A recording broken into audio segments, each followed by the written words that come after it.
میرے آقا صلی اللہ علیہ وسلم کے دیوانوں، ادھر شام کا وقت ہے، سناٹا کوفہ میں چھایا ہوا ہے، اور اس سناٹے کے اندر جب ابن زیاد کی مغرور آواز دربار میں گونجتی ہے، اس کے بچوں کو جو پکڑ کے لائے گا ہم اسے انعام دیں گے۔ بچے ادھر قاضی شریح کے یہاں تھے، قاضی شریح مولا علی کے شاگرد تھے، اور جو وہ ان کو فیصلہ کرنے کا فن مولا کائنات نے سکھایا تھا۔ ادھر جب شام ہوئی اور شام کے وقت شہادت کی خبر چونکہ سب کو پہنچ چکی تھی، قاضی شریح بچوں کو سینے سے لگا کر رو رہے تھے اور ان کے سر پہ ہاتھ پھیر رہے تھے۔ ننھے ننھے بچوں نے قاضی شریح سے کہا، قاضی صاحب یہ جو آپ ہمارے سر پہ بار بار ہاتھ پھیرتے ہیں اور جب ہمیں سینے سے لگا کے روتے ہیں، ہمارے خاندان میں یہ سلوک یتیموں کے ساتھ کیا جاتا ہے، کیا ہم لوگ یتیم ہو گئے؟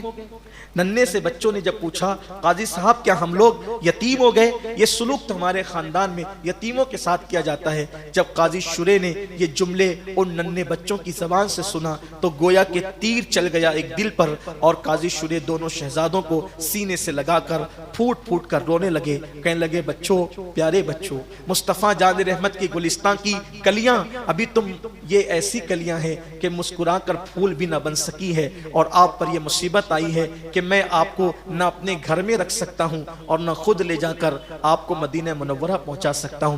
دیکھو آپ کے والد کو شہید کر دیا گیا ہے پیارے بچوں، اور آپ کو ڈھونڈا جا رہا ہے، اور بڑا انعام رکھا گیا ہے، اگر میں گھر میں رکھوں گا تو میری جان پر بند آئے گی۔ اس لیے قاضی صاحب نے اپنے بیٹے اسد سے کہا، اسد صبح کو قافلہ باب العراقین سے جو ہے وہ مدینہ منورہ کی طرف جانے والا ہے، صبح جلدی جانا اور ان بچوں کو اس قافلے کے ساتھ کر دینا، تاکہ کسی معتمد انسان کے حوالے کر دینا، تاکہ یہ شہزادے مدینہ کی امانت مدینہ منورہ تک پہنچ جائیں۔ اب وہ جو ننھے شہزادے تھے محمد و ابراہیم، کس گھرانے کے لوگ تھے آپ جانتے ہیں، اور مدینہ منورہ میں ان کی کیا عزت تھی؟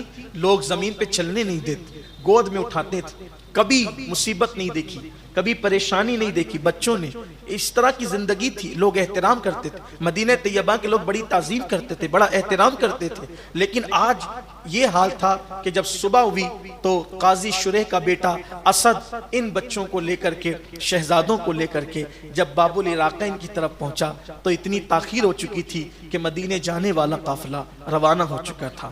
اسد جو ہے قاضی صاحب کا بیٹا لے کر کے تیزی سے چلتا رہا، یہاں تک کہ دور قافلے کی گرد نظر آئی، قافلے کا چلنے کا غبار نظر آیا تو اسد نے کہا، دیکھو شہزادو، وہ غبار ہے، اسی غبار، وہ قافلے کی غبار ہے، دوڑ کر کے جاؤ تو تمہیں وہ قافلہ مل جائے گا، اور وہ قافلہ مدینہ منورہ جا رہا ہے، اسی میں شامل ہو جاؤ، تم محفوظ ہو جاؤ گے۔ ننھے بچے پوری طاقت سے دوڑنا شروع کرتے ہیں، دوڑتے دوڑتے تھک جاتے ہیں، اور کیفیت یہ ہوتی ہے کہ کبھی پیروں میں کانٹا بھی نہ چبھا تھا، کبھی پیروں میں کنکر بھی نہیں چبھا تھا، لیکن دوڑتے دوڑتے تھکے، اور تھک کر کے غبار بھی ختم ہو گئی، گرد بھی ختم ہو گیا، کچھ نظر نہیں آیا، تو دونوں ننھے شہزادے محمد و ابراہیم ایک دوسرے کے گلے پکڑ کر زور زور سے رونے لگے۔ کبھی باپ کی یاد آتی ہے، حالت مسافرت میں ننھے بچے حالت مسافرت میں یتیمی کو یاد کر کے روتے ہیں، کہاں وہ مدینہ طیبہ کا آرام، کہاں یہ دوڑ بھاگ،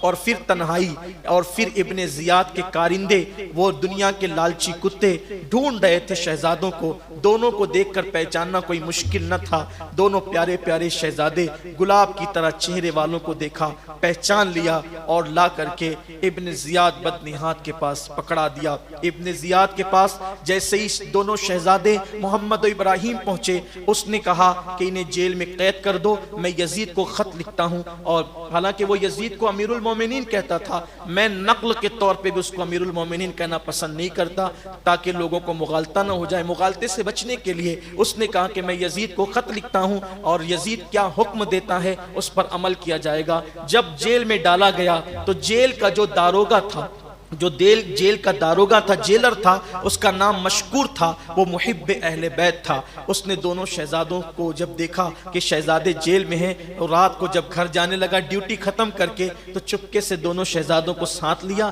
لے جا کر کے کھانا کھلایا، کھانا کھلا کر کہا، شہزادوں دیکھو آپ کو قتل کیا جائے گا، آپ کے ساتھ بڑا برا سلوک کیا جائے گا، دیکھیں آج میرے نصیب جگے کہ مجھے آپ کی خدمت کا موقع مل رہا ہے، بس اتنا چاہتا ہوں کہ اس کے صلے میں اللہ اس کے رسول راضی ہو جائیں، یہ میری انگوٹھی لو، میرا بھائی جو ہے وہ قادسیہ کا کوتوال ہے اور میں تمہیں قادسیہ کی طرف روانہ کرتا ہوں، تم قادسیہ پہنچنا، یہ میری انگوٹھی میرے بھائی کو بتانا، پھر وہ تمہیں صحیح سلامت مدینہ منورہ پہنچا دے گا۔ اور پھر دونوں شہزادوں کو کھلا پلا کر قادسیہ کے راستے پہ روانہ کیا۔ کہتے ہیں کہ تقدیر کے آگے تدبیر کام نہیں کرتی، انسان کتنی کوشش کر لیں ہوتا وہی ہے جو میرا اللہ چاہتا ہے، قدرت کو جو منظور ہوتا ہے وہی ہوتا ہے، لیکن انسان کو تدبیر کرنا چاہیے، کوشش کرنا چاہیے۔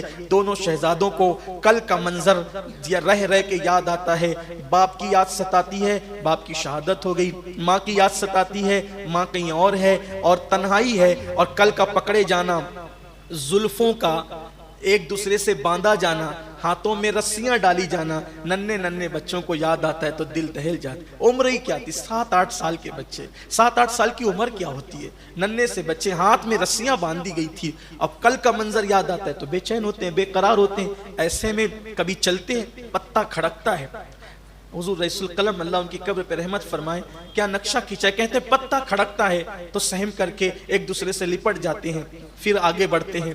کبھی پیروں میں کانٹا چپ جاتا ہے تو بے چین ہو جاتے ہیں۔ اسی طرح جنگل کا ماحول، رات کا سناٹا، جنگل کا ماحول، رات کا سناٹا، داغ یتیمی اور فرقت مدینہ، رشتے دار ہیں مگر دور ہیں، ایسی حالت میں چلتے ہیں، کبھی رکتے ہیں، کبھی چلتے ہیں، کبھی رکتے ہیں۔ ایسے میں ایک دوسرے کے ساتھ کبھی گلے پکڑ کر رونے لگتے ہیں، بے چین ہو جاتے ہیں، بے قرار ہو جاتے ہیں۔ صبح پھوٹنے لگتی ہے تو صبح پھوٹنے میں خیال آتا ہے جیسے کل پکڑے گئے تھے دن کے اجالے میں، اگر آج بھی پکڑے گئے تو کیا ہوگا۔ ایسے میں دیکھا ایک بڑا سا درخت ہے پرانا، اور اس میں ایک کھو ہے، ایک سوراخ ہے، تو دونوں ننھے شہزادے اسی کے اندر جا کر کے چھپ جاتے ہیں۔ اب شام ہوگی تو دیکھیں گے جانا کدھر ہے۔ ایسے میں یہ دونوں شہزادے بھوکے پیاسے، تھکے ہارے، بالکل مغموم اسی کے اندر چھپے ہوئے تھے کہ ایک کنیز آئی اور وہ پانی بھرنا چاہتی تھی، تو جیسے اس نے مٹکی کو اپنی پانی بھرنے کے لیے دریا میں ڈبونا چاہا تو دیکھا کہ غار کے جو درخت ہے اس درخت کے سوراخ میں دو خوبصورت شکلیں نظر آ رہی، اس کا عکس پانی میں نظر آتا ہے۔ تو اس نے مڑ کر دیکھا، وہ دو شہزادے چھپے ہوئے تھے۔ دیکھ کر لگتا تھا کوئی معمولی گھرانے کے بچے نہیں ہے، تیری نسل پاک میں ہے، بچہ نور کا، تو ہے عین نور، تیرا سب گھرانہ نور کا، کوئی معمولی گھرانے کے نہیں۔ پلٹ کر دیکھا، دونوں شہزادے سہم گئے۔ کہا کہ کون ہو؟ ڈر کے مارے کچھ نہیں زبان پہ آتا تھا، کیا بتائے کیا کہیں؟ کہا شہزادو باہر نکلو، آپ کی شکل دیکھ کر لگتا ہے کہ تم کسی بڑے گھرانے کے فرد ہو، بتاؤ کون ہو؟ کیا تم امام مسلم کے یتیم ہو؟ بس نام باپ کا سن کر دونوں بھائی پھوٹ پھوٹ کر رونے لگے۔ اس کنیز نے کہا گھبراؤ نہیں، میں جس کی کنیز ہوں، جو میری مالکن ہے، جو میری مالک ہے، وہ محب اہل بیت ہے، چلو میں تمہیں وہاں لے کر کے چلتی ہوں۔ اور یہ کنیز ساتھ اس خاتون کے گھر جو محب اہل بیت لے گئی۔ کہا بی بی دیکھو تمہارے لئے تحفہ لائیں۔ کہا کیا؟ یہ محمد ابراہیم امام مسلم کے یتیم۔ جیسی اس عورت نے سنا وہ خوش ہو گئی، آج میرے گھر نبی کے شہزادے آئے، ان کے لیے انتظام کیا، ان کی زلفیں دھویا، زلفوں کو صاف کیا، ان کو جو وہ غسل کا موقع دیا، کپڑوں کا انتظام کیا، اور کہا شہزادو یہ گھر آپ کی کنیز کا گھر ہے، میں آپ کی کنیز ہوں، آپ کی دادی سیدہ کی کنیز ہوں، اس کو اپنے ہی گھر سمجھو، یہیں رہو، اور اب آپ کو کوئی فکر کرنے کی ضرورت نہیں ہے۔ دونوں کو کھلایا اور ایک کمرے میں بند کر دیا۔ دونوں شہزادے کمرے میں بند ہیں۔ اتنے میں اس کا شوہر جس کا نام حارث تھا، وہ حارث رات دیر گئے گھر آیا۔ تو آنے کے بعد اس نے اپنے شوہر سے پوچھا حارث آج اتنی دیر کیسے ہو گئی؟ تو حارث نے کہا ارے وہ مسلم کے بچے جو ہے وہ جیل میں تھے، وہ جیل سے بھاگ گئے، فرار ہو گئے، وہ جیل سے فرار ہو گئے۔ ادھر مشکور جو داروغہ تھا، صبح کو ابن زیاد نے مشکور سے پوچھا مسلم کے بچے کہاں ہیں؟ کہا میں نے ان کو چھوڑ دیا، ان کو میں نے آزاد کر دیا۔ کہا تجھے مجھ سے ڈر نہیں لگا؟ تو فرمایا جو اللہ اور رسول سے ڈرتا ہے وہ کسی سے نہیں ڈرتا۔ کیوں چھوڑا؟ کیا ملا تجھے؟ نبی کی شفاعت، اللہ رسول کی رضا مجھے ملی، اور تو نے امام مسلم کو جو شہید کیا ہے کل تو رسول اللہ کی شفاعت سے محروم ہو گیا ہے۔ یہ بات کہی تو کہا اچھا تو میرے ساتھ یہ جرات کرتا ہے، اور پھر مشکور کو بھی اس نے شہید کروا دیا۔ ادھر حارث نے اس کی بیوی سے کہا کہ وہ مسلم کے بچے بھاگ گئے ہیں معاذ اللہ، میں ان کو ڈھونڈ رہا تھا، میرا گھوڑا بھی مر گیا، دن بھر سے تھکا ہوا ہوں۔ کہا کہ کیا بدبختی کی بات کرتا ہے، تو مسلم کے یتیموں کو ڈھونڈ رہا تھا، نبی کے شہزادوں کو، ابن زیاد کی خوشی کے لیے؟ تو اس نے کہا بیوی تجھے نہیں پتا، جو ان کو پکڑ کر لائے گا اس کو بڑا انعام ملے گا، جاگیریں ملے گی، دنیا سنور جائے گی۔ بیوی نے کہا بدبخت، دنیا سنور جائے گی، آخرت تباہ برباد ہو جائے گی، ایسا نہ کر۔ کہا کہ صرف میں نہیں بلکہ بڑی تعداد میں لوگ ان کو ڈھونڈنے کے لیے نکلے ہیں انعام کے لیے۔ تو بیوی نے کہا کتنے بد نصیب ہے وہ لوگ جو دنیا کی خاطر نبی کی شفاعت سے محرومی اختیار کر رہے ہیں۔ ایسے میں اس نے کھانا دیا، اس کو بیلا پھسلا کے سلا دیا۔ ادھر یہ سویا ہی تھا کہ دونوں شہزادوں کے کمرے سے رونے کی آواز آئی، دونوں شہزادوں سے کمرے سے دونوں شہزادوں کے رونے کی آواز آئی۔ حضور رئیس القلم لکھتے ہیں کہ دونوں شہزادے کیوں رو رہے تھے؟ رو اس لیے رہے تھے کہ بڑا بھائی چھوٹے بھائی کو کہہ رہا تھا بھیا میں نے ابھی خواب دیکھا ہے کہ ابا جان، نانا جان محمد الرسول اللہ کے ساتھ، مولا علی کے ساتھ، سیدہ فاطمہ کے ساتھ، چچا حسن کے ساتھ جنت کے باغ میں ٹہل رہے تھے۔ ٹہلتے ہوئے نانا جان نے پوچھا مسلم تم آ گئے، شہزادوں کو کہاں چھوڑا ہے؟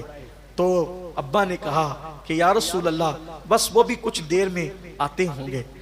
یہ کہنا تھا کہ دونوں شہزادے ایک دوسرے سے رونے لگے اور کہتے تھے، دوسرے شہزادے کہتے بھیا میں نے بھی یہی خواب دیکھا ہے، تو اس کا مطلب یہ ہے کہ اب ہم دنیا میں نہیں رہیں گے، ہم شہید ہو جائیں گے، ہماری شہادت ہو جائے گی۔ ایک دوسرے کو پکڑ پکڑ کر کے روتے رہے، رونے کی آواز اونچی ہوگی کیونکہ اس گھر کو وہ اپنا گھر سمجھ رہے تھے، اتنی خاطرداری ہوئی تھی کہ اپنا گھر سمجھ رہے تھے۔ ایسے میں حارث اٹھا، اس نے بیوی سے کہا ہمارے گھر میں چھوٹے بچے نہیں ہیں تو یہ رونے کی آواز کہاں سے آتی؟ بیوی نے کہا شاید تیرے کان بج رہے ہیں، بچے نہیں رو رہے ہیں۔ پھر آواز بلند ہوئی، وہ خود اٹھا اور جہاں سے آواز آتی تھی گیا تو دروازہ بند تھا، دروازہ کھولا تو دونوں ننھے ننھے شہزادوں کو دیکھا چراغ جلا کر کہ دونوں ایک دوسرے سے لپٹ کر رو رہے تھے۔ ایسے میں پوچھا کون ہو تم؟ سمجھے کہ یہ تو محبان اہل بیت کا گھر ہے، سادگی سے کہہ دیا ہم امام مسلم کے یتیم محمد و ابراہیم ہے۔ اس ظالم نے دونوں کے چہرے پہ تماچے لگائے اور کہا کہ میں تمہیں ڈھونڈتے ڈھونڈتے تھک گیا اور تم میرے گھر میں ہی آرام کر رہے ہو۔ جب اس نے مارنا شروع کیا تو وہ محب اہل بیت جو اس کی بیوی تھی اس نے آ کر کے بچانے کی کوشش کی، لیکن وہ بدبخت نہیں مانا، اس کو بھی مارا اور دونوں کی زلفوں کے بالوں کو ایک دوسرے سے باندھ دی۔ صبح کا انتظار کرنے لگا، صبح ہوئی تو وہ خاتون جو ہے بے چین ہو گئی۔ یہ ظالم صبح کو اٹھا اور اٹھنے کے بعد دونوں کی زلفیں ایک دوسرے کے ساتھ بندھی ہوئی تھی اور دونوں کو اپنے کھچر پہ بٹھایا اور بٹھانے کے بعد تلوار ہاتھ میں لے کر کے آگے کو بڑھا۔ بیوی بچانے کے لیے آئی، اس کو بھی ایسے زور کا مارا بدبخت نے کہ وہ ایک طرف گر گئی، بے ہوش ہو کر کے پڑی رہی اور وہ ظالم جو ہے یہ دونوں شہزادوں کو لے کر فرات کے کنارے پر چلا۔ جب وہ فرات کے کنارے پر چلا تو وہاں جا کر کے اس نے اپنی تلوار نکالی اور تلوار نکال کر جیسی بچوں کو ذبح کرنا چاہتا تھا، اس کی بیوی کو ہوش آیا، دوڑتی بھاگتی آئی تو دیکھا کہ تلوار ان کے گردنوں پر آ رہی تھی۔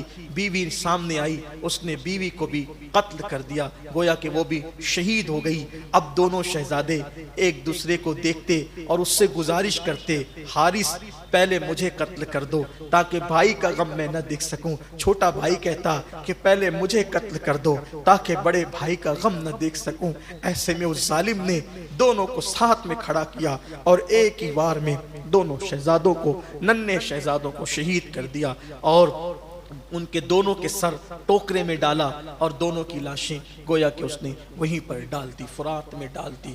اور پھر یہ ہوا کہ وہاں پہنچا وہ ابن زیاد کے دربار میں، دارالامارت میں پہنچا۔ اب پہنچنے کے بعد اس بدبخت نے ابن زیاد سے کہا ابن زیاد دیکھ تیرے لیے کتنا بڑا تحفہ لایا ہوں، لا انعام دے، مجھے انعام دے۔ ابن زیاد نے کہا کیا انعام چاہتا ہے حارث، کیا لایا ہے میرے لیے؟ تو اس نے کہا مسلم کے بچوں کا سر لایا ہوں۔ کہا مسلم کے بچوں کا سر، اس کا مطلب تو نے انہیں کاٹ دیا، قتل کر دیا، ذبح کر دیا؟ اس نے کہا ہاں۔ تو کہا کہ میں نے قتل کرنے کے لیے تو نہیں کہا تھا، میں نے ذبح کرنے کے لیے تو نہیں کہا تھا، تو نے کیسے قتل کر دیا؟ میں نے یزید کو خط لکھا ہے کہ یہ بچے میرے پاس جیل میں موجود ہیں، اب تیرا حکم کیا ہے؟ اگر وہ زندہ منگائے گا تو میں کیا جواب دوں گا، اور وہ مجھ پر عتاب کرے گا اگر میں اس کے حکم پہ عمل نہ کروں تو نے تو مجھے مصیبت میں ڈال دیا۔ بدبخت، میں نے تو تجھے قتل کے لیے حکم نہیں دیا تھا، تو نے میری اجازت کے بغیر انہیں قتل کیسے کیا، جبکہ یہ میرے لیے بڑے قیمتی تھے کہ میں یزید کو ان تک پہنچا کر بہت سی چیزیں حاصل کر سکتا تھا، لیکن تو نے یہ کام کیا، اس لیے اب تیری سزا یہ ہے کہ تجھے بھی قتل کیا جائے۔ تو نے میرے حکم کی خلاف ورزی کی ہے۔ اور پھر ایک شخص کو اس نے حکم دیا کہ لے جا اور لے جا کر اس کی گردن اڑا دے۔ اسی کو کہتے ہیں یہاں پہنچ کر فقیہ ملت علامہ جلال الدین صاحب نے یہ شعر لکھا، نہ خدا ہی ملا نہ وصال صنم، نہ ادھر کے رہے نہ ادھر کے رہے، اہل بیت کے ساتھ دشمنی کا انجام دیکھیں۔ اہل بیت کے ساتھ وفا کا انجام یہ ہے، کچھ بھی ہو جائے اللہ رسول کی رضا تو ہاتھ آتی ہے، لیکن اہل بیت کی دشمنی کا حال یہ ہے، نہ دنیا ملتی ہے نہ آخرت ملتی ہے۔ انشاءاللہ آگے کی گفتگو کل ہوگی۔ دوران گفتگو اگر کوئی غلطی، کوئی لغزش، کوئی خطا ہو گئی ہو دوران گفتگو تو میرا اللہ ہماری غلطی کو، لغزش کو معاف فرمائے۔ استغفر اللہ ربی من کل ذنب واتوب الیہ۔ اللہ آپ سب عاشقان اہل بیت کے یہ آنسوؤں کی سوگات کربلا والوں کی بارگاہ میں قبول فرمائے، اور اللہ کبھی زندگی میں کسی غم پر ہمیں نہ رلائے، اللہ ہر غم سے ہم آپ کو محفوظ رکھے۔